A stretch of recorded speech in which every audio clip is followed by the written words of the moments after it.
እና ስጋና ደሙን መቀበል በጣም ኃይለኛ ነገር ነው። አንደኛ የዘላለም ሕይወት እናገኝበታለን፣ እንቀደስበታለን። እየተቀደስንበት ስንቀበለው የኃጢአት ምኞት፣ የኃጢአትን ስራ፣ የኃጢአትን ፍላጎት ከውስጣችን እየተነቀለ ክርስቶስ በውስጣችን እየገባ እየኖረ ብርሃኑ በውስጣችን ሲያድር ጨለማ አብሮ ሊኖር አይችልም።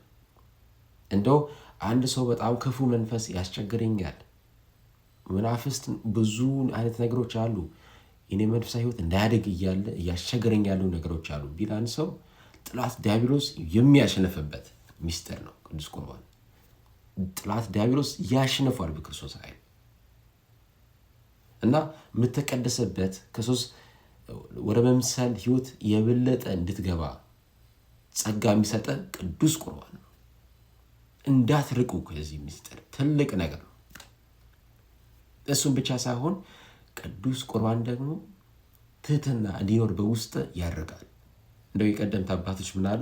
አንድ ሰው ኩራት ያደረበት ሰው ከሆነ ቅዱስ ቁርባን ተቀብሎ የክርስቶስ ትህትና በውስጡ ይኖራል አሉ። ትልቅ ጸጋ የምናገኝበት ነው ቅዱስ ቁርባን። ደግሞ ዘጸአት ምዕራፍ 3 ማየት ትችላላችሁ። የበጉ ደም በበራቸው ላይ ነበረ። መልአከ ሞት ሲመጣና ብዙ ሰው ሲቀስፍ መልአከ ሞት ሲመጣ ቤታቸው ያልፋል። የበጉ ደም ያለበት ቤት። አሁን የክርስቶስ ሥጋና ደም የተቀበለ ክርስቲያን በክርስቶስ ደም ይታተማል። ርኩሳን መናፍስት ምንም ሊያደርገው አይችልም። ውስጡ ደግሞ ባዶ አይደለም። አብ ወልድ መንፈስ ቅዱስ በውስጡ አለ። ለምን? ክርስቶስ ብሏል፣ ሥጋና ደም የተቀበለ እኔን አባቴ እንኖራለን በውስጡ።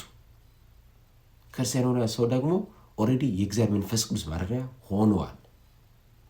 ታላቅ ሚስጥር ያለው ነገር ነው እና እባካችሁ ሁላችሁም በዚህ ጾም ወቅት ውስጥ መቀበል አለባችሁ። በቃ ኃጢአቱ እሰራለሁ የምትሉት ነገር ካለ ሥጋና ደሙ ስትቀበሉ እየተቀደሳችሁ ክርስቶስ ወደ መምሰል ሕይወት ትጓዛላችሁ። ሰው መቅረብ ነው ያስፈልጋል። ሕዝባችን ወደ ቅዱስ ቁርባን ይመለስ። እሱ ነው የምላችሁ። ጥላት ዲያብሎስ የምታሸንፉበት ነው። ኃይልና ጸጋ የምታገኙበት ነው። መንፈሳዊ ውጊያችሁ ውስጥ ስትሆኑ በዛ ውስጥ ኃይልና ብርታት እንዲኖራችሁ ደግሞ የሥጋ ምኞት እንድታሸንፉ ኃይልና ጸጋ ይሰጣችኋል። እወዳችኋለሁ። እግዚአብሔር አምላክ ሁላችን በምሕረቱ በቸርነቱ ለቅዱስ ቁርባን ሁላችን ያብቃን። ሰላም ሁኑልኝ።